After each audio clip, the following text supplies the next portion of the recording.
কাঁচা আম একটু খেয়েছি, দেখুন খুব ভালো লাগতেছে, সুস্বাদু। লবণ আর লঙ্কর গুঁড়ো দিয়ে মিক্স করে নিয়েছি, অনেক সুস্বাদু। দেখুন আমি একটু খাবো।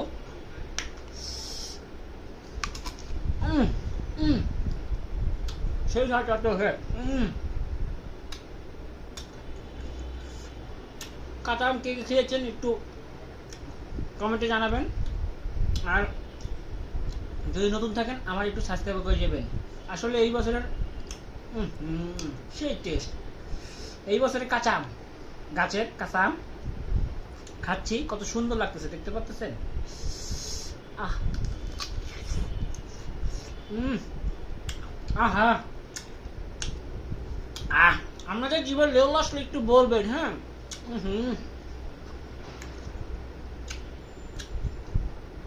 ও সেই স্বাদ।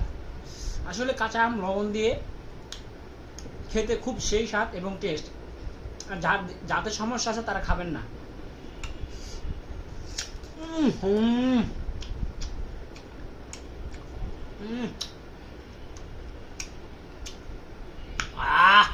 বাবা